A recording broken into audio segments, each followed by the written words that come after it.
He has been framed, threatened and jailed for 18 months in Thailand for leaking Petra Saudi documents said to be related to the 1MDB scandals. The allegations made against him is also said to be false. But despite all that, Swiss whistleblower Xavier Justo said he would risk all his life to expose the 1MDB scandal all over again. The former Petra Saudi international executive claims that his family has suffered immensely over his acts and their lives continue to be affected by his actions. But was his efforts were all noble? Or were they really motivated by cash?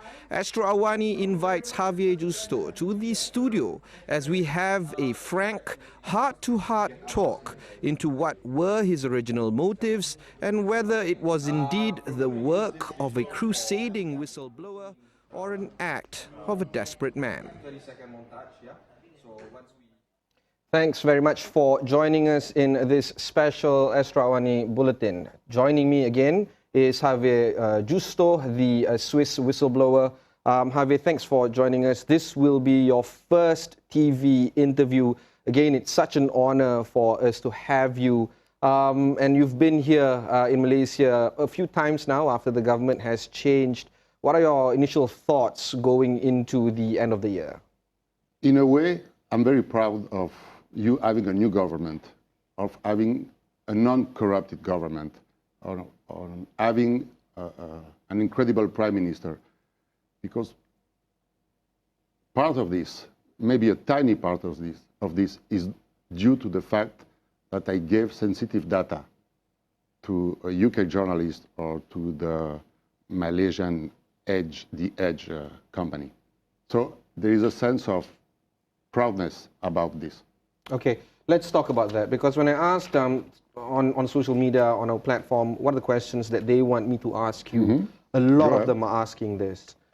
You say that you gave the data because you want to reveal the truth. Yes. But a lot of reports, including that from the $1 Billion Whale book written by the two Wall Street Journal reporters, said that you were actually blackmailing your employers, Petra Saudi.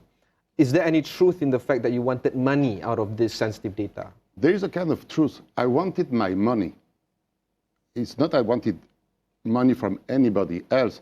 This money that I was claiming, this $2.5 million, that was my money, that money that was owed to me by Petra Saudi. So when you are claiming for your money, you are not doing blackmail.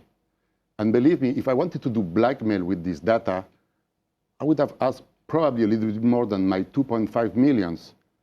And there is some evidences that I gave to the Swiss justice, to the Swiss prosecutor, where it's written, I'm writing to Patrick Mahoney and Tarek Obeid, saying, I'm claiming only my 2.5 million. If I wanted to blackmail you, I would ask probably at least 15 millions. Since day one, I've been asking the money that was owed to me by Tarek Obeid and Patrick Mahoney. So still meaning that the release of this data is motivated by money and not trying to reveal the truth about the scandal that is happening between 1MDB and Petra Saudi? That's not correct, but I will explain it in detail. So I wanted to have my money back from Petra Saudi, which I think everybody will have done. Claim what is yours. So I spent like probably 2 years, pretty much like having some contacts with them, and they didn't want to pay me. Yeah. So in the book, $1 Billion Whale, it says that you went to the Singapore GP, F1 GP, and you wanted to meet Patrick Mahoney and Tarek Obeid. You didn't meet them, but you did meet people from Tun Dr. Mahathir's team, of which over time they are the ones that provided you the contact for Claire Rucastle-Brown. Is that part of the story correct? The Wall Street Journal book, I'm not here to promote any kind of book. It's a nice book to read. There are a few mistakes in this book. I have a Facebook account. It's an open Facebook account, so everybody can check. I did my comments about the books. There are a few mistakes. For example, the first meeting with Claire Rucastle-Brown, the title of the chapter is "No Cash, No Deal." Yeah. Those are not my words. I mean, believe me and trust me, I was there. I didn't say that. That wasn't my words. Regarding the Singaporean Grand Prix, I went there a couple of times. I was invited. I didn't ask for any kind of meeting. I spoke to a lot of people. As you know, I was in a VIP area. So I spoke with some Malaysians, and I honestly, that's the truth, I don't remember any names. I didn't say, please call me. This was 2011, and I think 2012. I was contacted by Claire in 2014. So believe me, if I would have tried to find somebody in Malaysia in 2011, 3 years, that's, I don't know, that looks strange. But again, whatever the Wall Street Journal wrote is their responsibility. I did my comments on my Facebook page about this point and other points that are inaccurate. This is not the truth. Okay, but there is some truth in that the book wrote that you wanted your money back. Here you're telling me that you still want your money back. I wanted my money back. That's a fact. All right, so that means that part of the fact is correct in the book. That I wanted my money back? Absolutely. Okay, let's talk about you still wanting to get your money. So after Claire Russell-Brown reached out to you in 2014 and you wanted money for the data that you plan to release, and inside it includes 2 gigabyte of emails. 90 gigabyte. 227,000 emails. All right, and Claire Russell-Brown wanted that data to prove her story, but she didn't have that kind of cash, the ones that you want. So you Claire Russell-Brown reached out to The Edge. Yes. Was it true that The Edge wanted to pay you $2 million for that data? To be clear, to be honest, and again, so I met Claire. She contacted me. I didn't contact her. She came. We met 2 times, I think, and I said, those are a few examples of the data that are inside the disk. There are 227,000 emails. There is no human being that can check those emails. So I told her there are a lot of information. There are pretty much all the story of the Petra Saudi 1MDB deal. So what I want you to find somebody that is willing to pay me what is owed by Petra Saudi. I don't want 1 penny more. And again, you know the information that are, you know the story. Everything is inside. Do you really think that if I wanted to make money, I would only, if we are talking about me being only a money guy, why would I only ask for my money? I could have tried to sell this for 5, 10, 20, maybe 50 millions. We're talking about billions of money diverted, about 1.5 billion that were siphoned through the Petra Saudi deal or scam, whatever you want to call it. Okay, of course, that's the intention. And the fact is that you never did get money from either Hoketat of The Edge or Claire. Nobody gave you money. How did you feel about that? I'm going to be very open and very clear and very honest with you. So I met Mr. Tong and Mr. Ketat. Claire was there in Singapore. And we had a very open, a very frank discussion. Honestly, they explained me from A to Z the knowledge of this 1MDB commission machine that was ruining your country.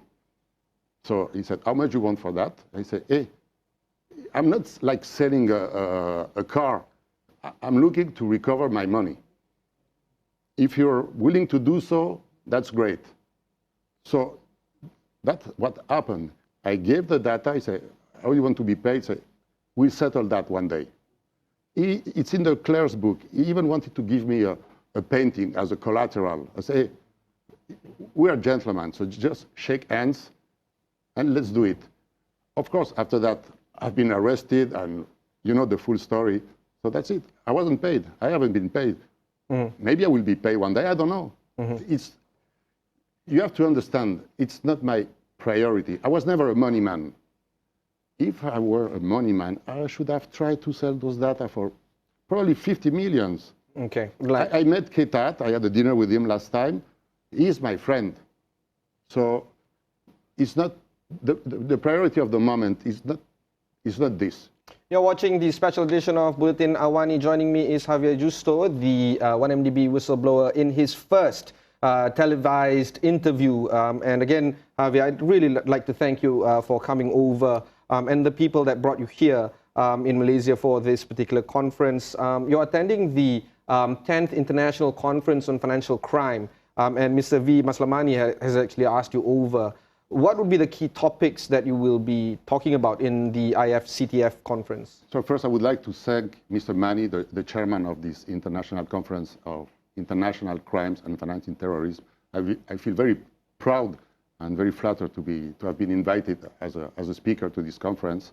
So, yeah, the main purpose of this conference and many conferences like this is understanding the financial crime that is currently happening in Malaysia. But before we touch on the 1MDB investigations, I'd like to talk a little bit about the personal impact on you. You were quoted by the press very recently saying that you would still do it again. And, you know, I think this is in relation to you being jailed in Thailand. My sister wanted me to ask this. How was it like being locked up 1.5 years in a Thai prison? I have a smile, not because it's a funny experience, because it brings me back some souvenirs. I'm a Swiss citizen, okay? I spent all my life in Geneva. I was a banker, so I was used to a nice level of life. I was living in Thailand. We were building this resort that we had to sell. Until the moment I was jailed, I was living not a dream life, but a very, very good life. So from day one until the next following day, when I was sent to jail, it's from being in heaven and sent immediately to the lowest level on earth. Yes. So what is like living in a Thai prison facility? You sleep, or you try to sleep with 50 people around you on the ground. There is no bed. You have to share a kind of toilet, shower. For everybody is using this hall and this basket of water. You are in the cell from 3 in the afternoon until 6 in the morning. You are not allowed to have food from 3 in the afternoon to 6 in the morning. You're just allowed to have a bottle of water. The lights are turned on all night. And if you think that is in studio, there is a lot of light, it's less than in a Thai prison. How much lights are we talking about here? The lights, just because there are some cameras to avoid any kind of violence or rape, all the lights are turned on during the night. I haven't seen the night from the 22nd of June, 2015, when I was arrested, until the end of December 2016. There is no night, and you can't sleep. You have to sleep on the ground. You have 3 blankets. One is to protect you from the dirtiness of the ground. One, you have to try to make a pillow with it, and the last one, just to cover yourself. So and why do you say that you would do it again, as in whistleblowing 1MDB? Because, and that may sound ridiculous for a lot of people, I'm very proud of what I did. I'm very proud of what I did to survive in prison, to fight. It's a fight. Surviving in prison, it's a fight. And I am very proud of. I was in love with my wife since the moment I met her. She has been so brave, she has been so courageous, she has been a fighter to take me out of jail. So those things are a kind of a discovery of who I am really, of who my wife is. It's a good lesson. I will do it again, but frankly speaking, I would avoid to go back to prison. But to expose a crime, in a way, it's a noble act. I'm proud of it. I'm proud that my son is only 4 years old now, so he cannot read. Yeah. One day we'll know the real story of his father. This is the second question my sister wanted me to ask you. What do you tell your son of the ordeal? Everything that happened to you, or whatever that he can get his hands on, the press materials, or even more than that? I've started to write a book with my wife, not about the 1MDB affair, the Petra Saudi affair, the financial crimes. It's not about that. It's about our personal experience, what happened to us, why I did that, what my wife has to do to protect me. I want him to know the truth, the real truth, not some articles, not some books where the truth is sometimes 90% accurate. I want him to know the truth. Whether he will like it or not, whether he will think maybe, you shouldn't have done that, father, because mom suffered, it will be his decision. I want him, I want my family, I want my friends to know the truth. So let's talk about the truth right now. The question that one of our Twitter followers, Kananga, wants me to ask you is that the 1MDB Petra Saudi deal, we know what other people have written about it. Claire has written about it. I've read a book. P. Gunasegaram has written about it. I've read his book. And of course, The $1 Billion Whale. I've read the book twice. I want to know your thoughts.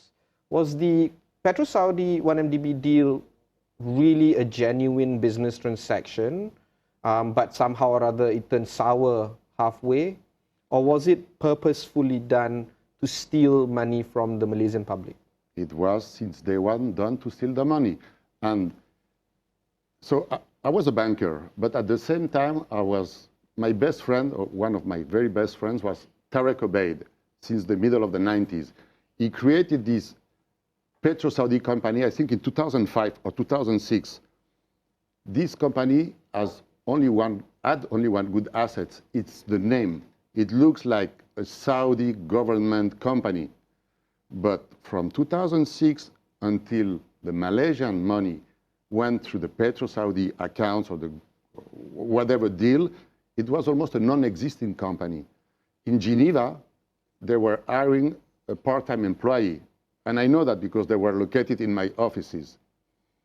In Saudi Arabia, which was supposed to be the center of the business, there was only a guy picking up the phone. And in London, there were 3 old UK oil men, part-time paid.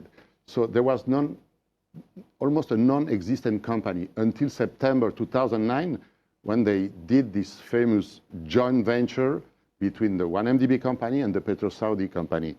And at this point, you came into Petra Saudi. So I was already a director of Petra Saudi since day one. I was just signing some annual reports, some boards of meetings of the boards, but there were no activity.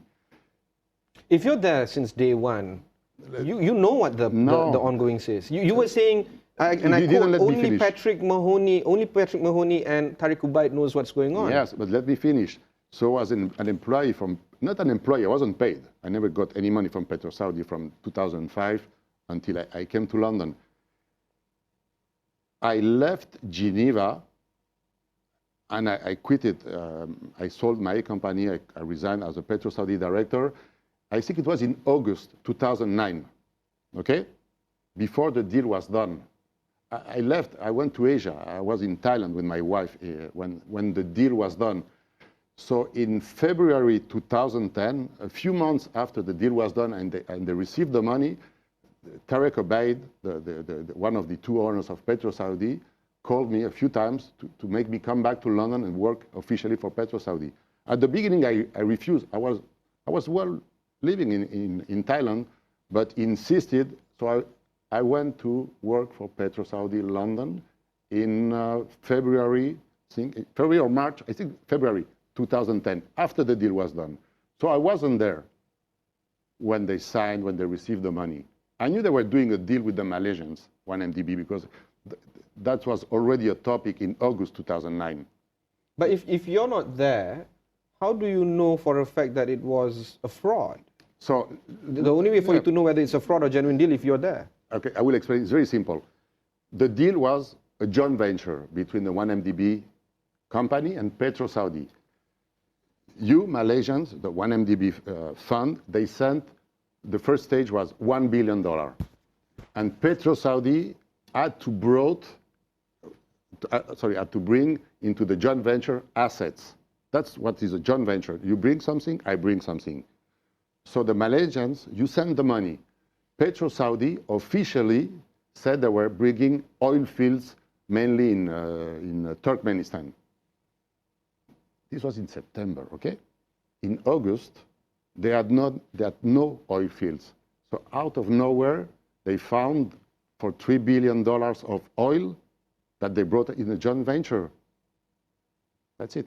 And of course, this kind of conversation you have shared with the Malaysian Anti-Corruption Commission. I've shared this with the Swiss authority, with the Malaysian authorities, and with other authorities. But clearly, when you saw money into the bank account, something was off. Was that right? So, again, in total, you Malaysians, the 1MDB, you send 1.8 billions, okay? The only official documents that were available to the employees, all the employees of Petra Saudi, myself included, I was the number 3 of the company. The only official documents that we had, and I had confirmed this also to all the authorities, we had only the JP Morgan statement or bank account, where only 300 millions were sent. The rest of the money was sent to the Quds Bank, the famous Good Star account, the Jolo account. These Good Star account, these Quds correspondents were never, ever in the London Petra Saudi offices. This was kept between Tarek Obaid and Patrick Mahoney. Nobody, myself, the accountant, the other team, the legal team, nobody ever had access to the Good Star part of the deal. How long did it take you to realize that something was off? Almost immediately, but because I saw my friend Tarek having just purchased a new house, Patrick Mahoney bought a chalet in the Swiss Alps. The new offices were very expensive, but there is something to think that something is fishy, and there is another thing, to know the truth. If you don't have the numbers, you don't know. It's impossible to know. Did you ask them? Did you confront them, both Patrick and Tariq? I spoke with them. Those two were my friends, but they never, ever show me any kind of amount, any kind of statement. The Quds account was always said to be the Malaysian money. I even met Jolo 2 times during my once in London and once in the south of France. Tarek Obaid and Patrick Mahoney explicitly told me, don't speak business with him about the 1MDB, the Petra Saudi things. Just keep talking about whatever you want, but not businesses. This was kept, and I'm not saying that to protect me. I wasn't there when their money was received, so I cannot be in any way be implicated there. This deal, this 1.5 billion that Patrick Mahoney, Tarek Obaid, Jolo, Najib and company took as commission, this was not known in London. Only Tarek and Patrick knew. And of course, then that's where you started to think about your own wallet. Was that the point where you started asking Tarek your salary, which is, as reported in the book, $6 million US? Was that the time? So, my relationship with Tarek was not going very well because I haven't been an employee for 20 years. I was my own boss. I had my portfolio management company. So I joined him as an employee, even as a director. So after not even a year, I couldn't stand to stay there anymore. So I resigned. I was never fired. They said in the press I was fired. No, I resigned. And this again has been shown to the Swiss authorities. So when I resigned, I asked for my severance package, and they asked me to choose my number. What you have to understand, and I'm not trying to justify this amount. You can think whatever you want. It's your choosing. I work for Petra Saudi since 2005. I have helped Tarek Obaid and his family many years. I left Asia to go to London. I left everything at that moment. So the moment I resigned, I asked the lawyer of Tarek Obaid at that time, I had to justify an amount. So I said, all those years, makes that number. This was agreed. That's where everything started. It was agreed, and at the end, not. But let's go back to this 6.5 million. It seems for a lot of people an extraordinary amount, probably. My mother was a maid. My father was a car driver. Don't you think that I know the value of the money? Do you think I will tell my mother that I was paid? I was a successful banker, so I'm used to this kind of amount. This 6.5 million, it's probably a 3 to 4 weeks salary of Cristiano Ronaldo or a NBA player. It's probably a third or a fourth of what a banker in Switzerland will do, even if its bank is losing money. So whatever you found this amount excessive or not, it's your personal perspective with money. I'm not asking you for a judgment, honestly. You can think, your auditors can think whatever they feel. That's the reality. I was not working as a car driver as my father. Yeah. I had a quite nice career in the bank. I had my own company in the finance.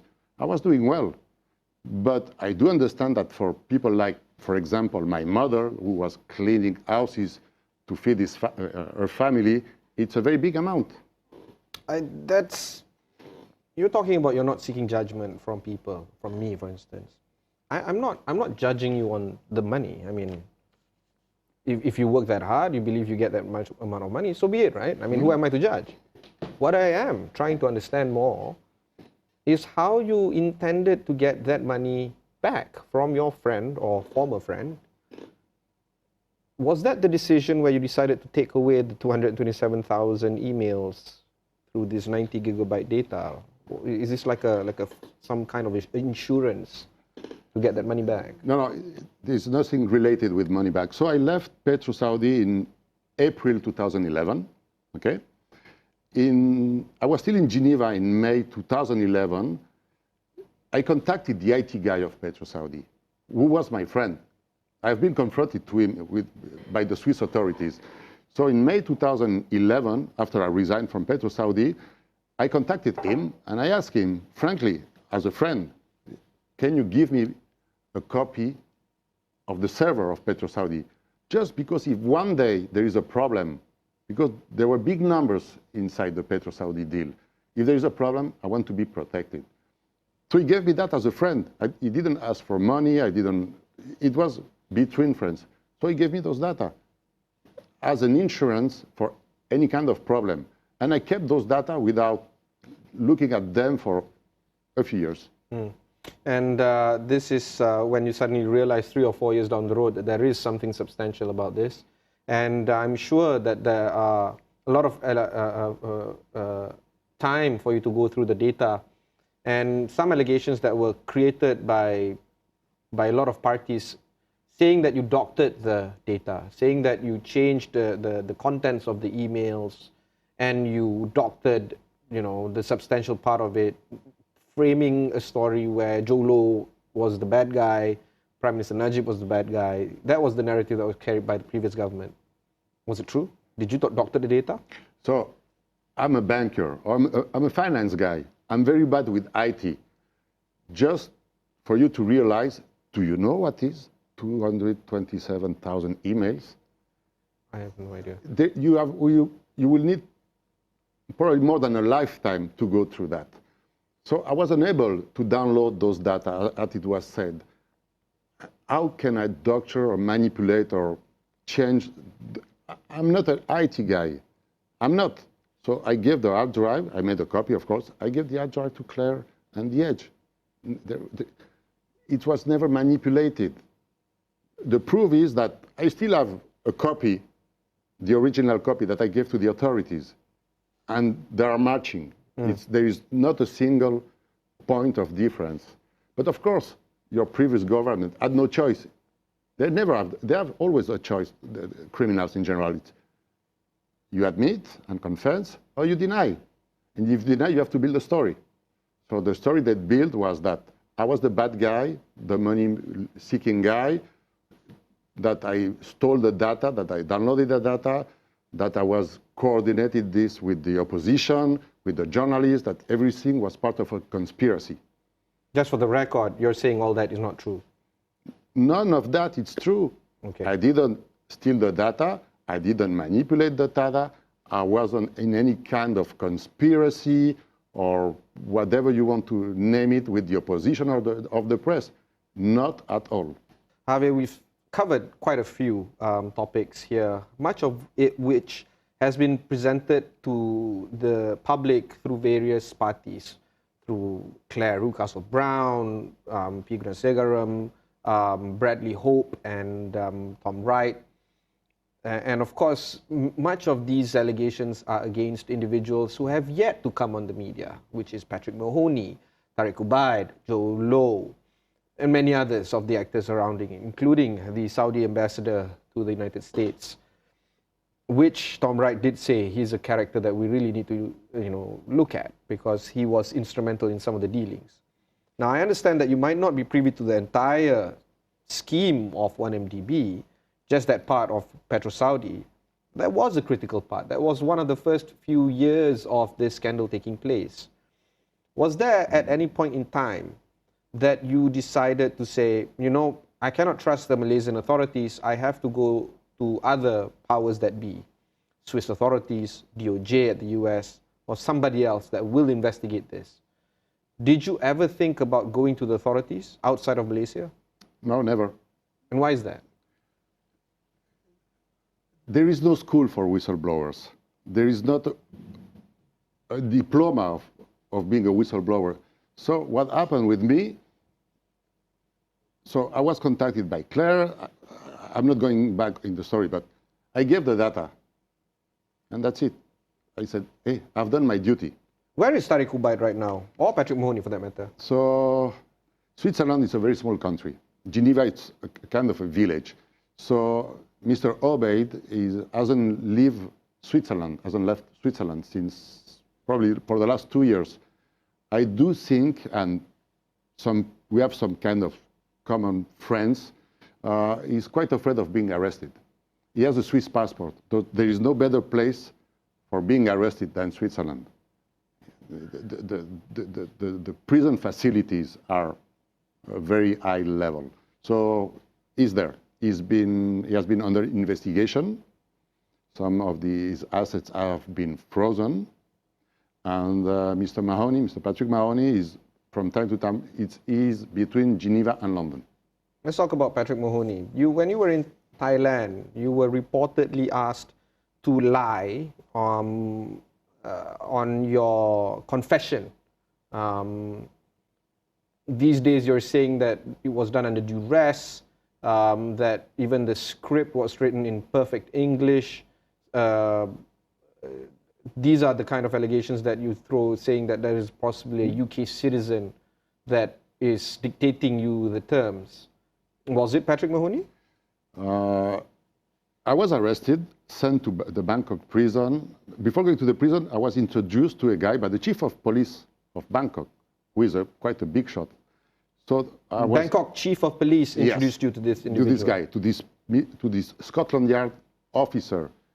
I had no experience. I never been to jail.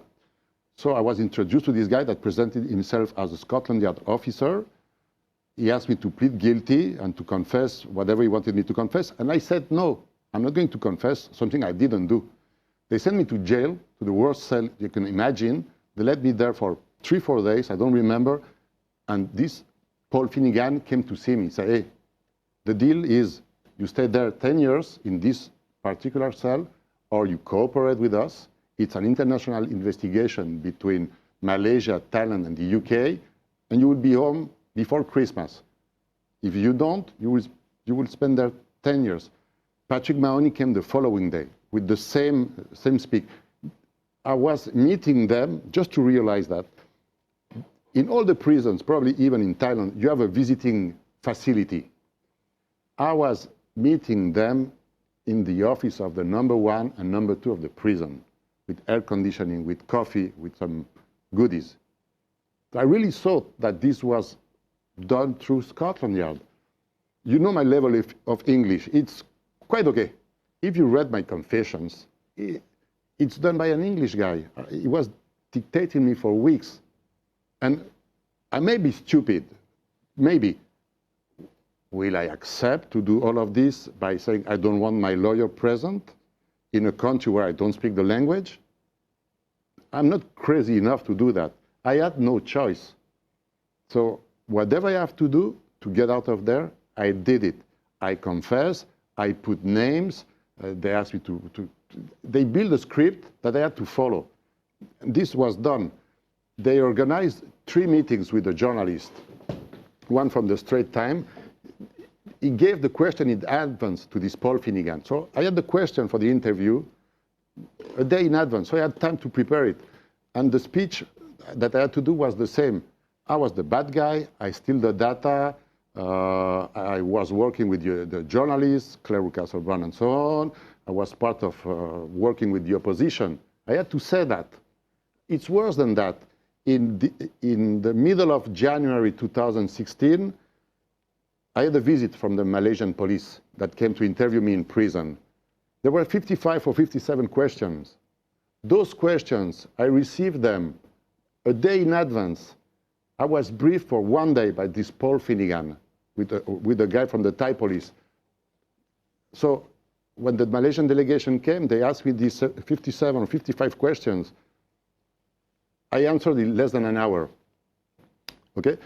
And this is part of our criminal complaints in Switzerland and in the UK, because I cannot show you that, but my wife has proof of this pre-arrangement with the questioning. Let's talk more about Paul Finnegan, right? And when he was doing all this, you had no access to your lawyers to check his background? I don't know, simple things. It's something, you may not believe it, but that's a fact. My first Thai lawyers were hired and paid by Petra Saudi. My Swiss lawyer that came, my first lawyer, not the actual ones, my first Swiss lawyer from one of the biggest firms in Switzerland. It's called Lalive. It's probably the first or the second law firm in Switzerland. They sent a lawyer, Maître Onzelin, which is quite not a famous, but a well-known guy. He was paid by Petra Saudi to defend me. He was paid more than $200,000 US. He came and spent maybe 6-7 days in Bangkok to defend me. He has no authority to defend my case in the Thai court. He was just there to do a press media campaign against me when he went back to Switzerland. That's a fact. That is given to the Swiss authorities. He was paid $200,000 to defend me. How on earth will a lawyer be paid by the guy that are sending another guy to prison? It's not illegal. It's completely immoral. If like we have a dispute, I send you to jail, and to defend you, I will hire your lawyer. It may be legal, but it's totally unethical. But everybody has the right to deny access to a particular lawyer. Why didn't you reject these lawyers? Again, it was my first time experience with these kind of things. Have you ever been to a Thai prison? I have never been to any prison. Okay. I don't wish that for you, but believe me, the day you are sleeping on the ground with real criminals, when you have to sleep naked because it's like 50 degrees inside, that you have 50 people who's using the toilet from 6 in the afternoon to 6 in the morning, whatever people tell you to do, and they said this is the way for you to be reunited with your family. Do that, write this, say that. To go home, to be with my wife and my son, I've done that. They could have asked pretty much whatever. I would have done it. Because nobody can realize, unless they've been in a Thai prison, what it's like being in a Thai prison. You were also being visited by Swiss authorities, not just Swiss lawyers, but Swiss authorities while your time there in a Thai prison or Bangkok prison. How was it like? So there is 2 chapters with the Swiss authorities. The first one, I was a prisoner like another.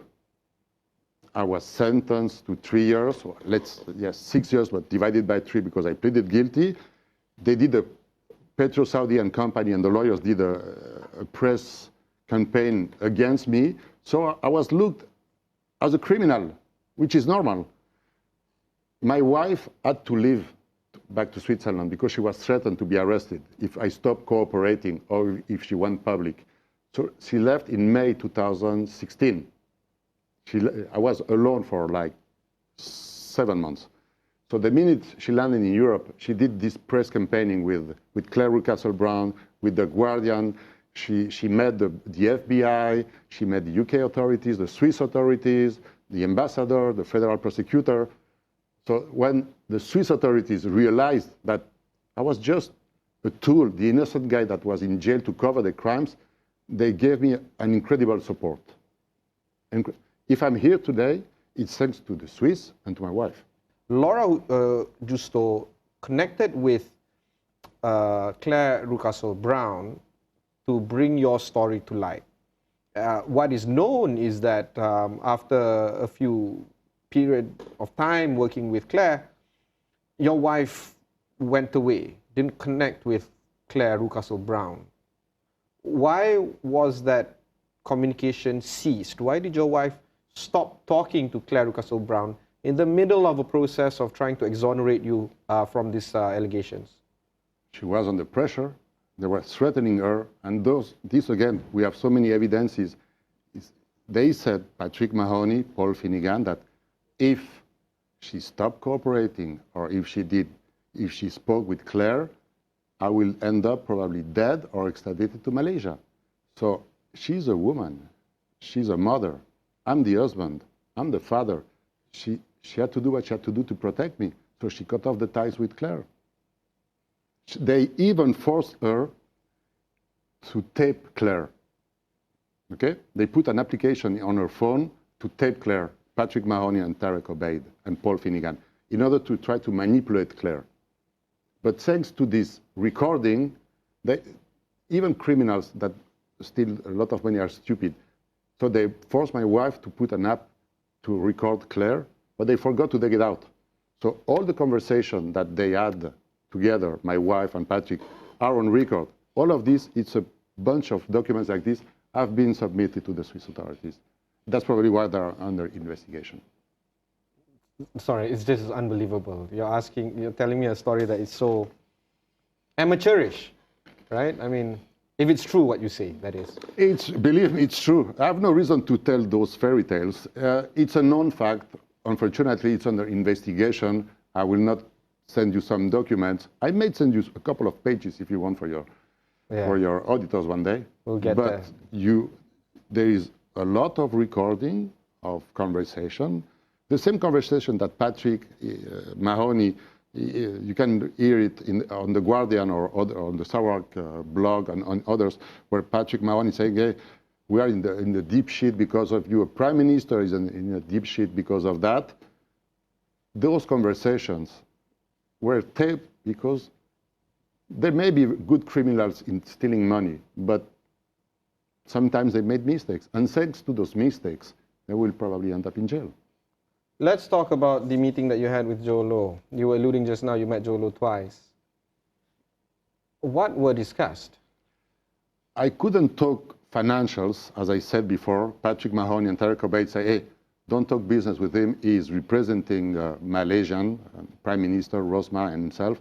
So this has to be secret, the deal with the Malaysians. So I met the guy 2 times and we spoke, I don't even remember, probably about the quality of the food in the London restaurant or the weather in the south of France. Nothing less, nothing more. What do you make out of this character, this Joe Low? So when you met him personally? So that's very strange because now having read the books and knowing what he did, first time I met him, for me it was not a criminal, of course. It's such, I would say, even a low profile. He's a very doesn't make noise. It's almost like, you could expect that for people like this stealing billions, partying, and buying jets, yachts, people will be very I don't know, passionate, very living. But he is very I would say a shy character.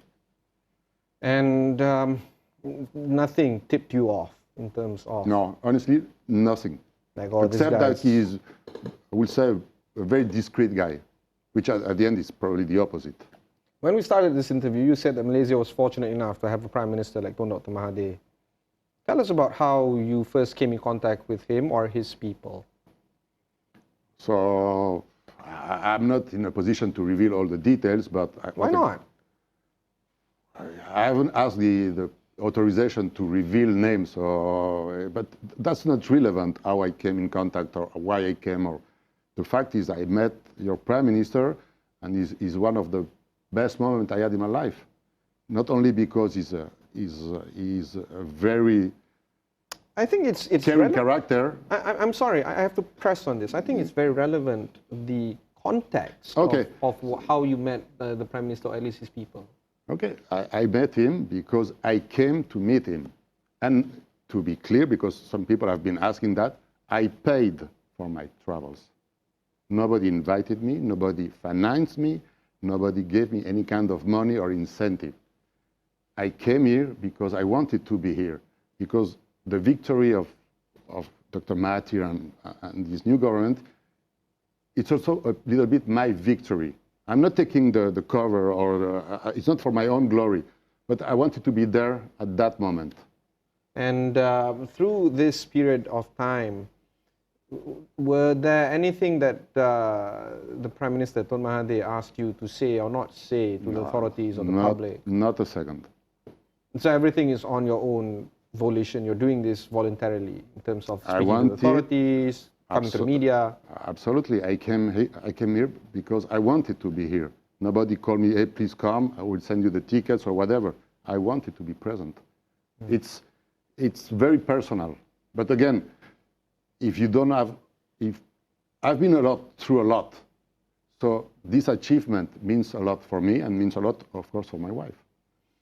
You have a lot going for you, but, you know, somehow or other, Malaysia is now interconnected with your life. That's a fact. For better or worse. What message do you want to give out to Malaysians coming out of this particular ordeal that you went through? So I've been meeting a lot of Malaysians during my visits here. I'm quite a well-known figure in Malaysia.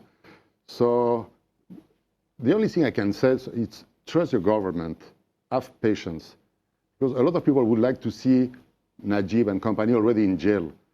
But there is a process.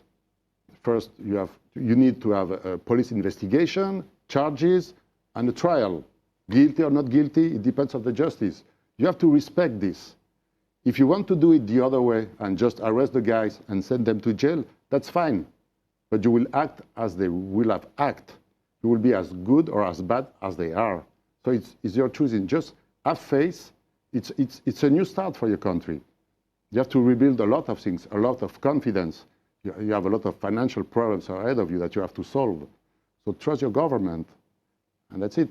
And another message, it's now you know what can happen if you don't control what is going on in your country.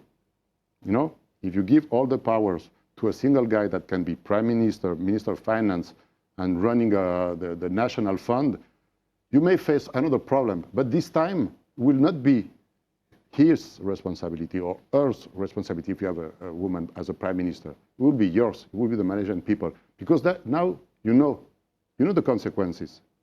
Mm. Thank you very much for joining us, Javier. And of course, this is a very critical conversation that we have had with Xavier Justo. And if you want to continue on this conversation, just go to astro.com. Perhaps you can have a two-way conversation there as well. Again, thank you very much. You've been watching the special edition of Bulletin AWANI Khas. I'm Ibrahim Sani, signing off. Thanks. Thank you. My pleasure.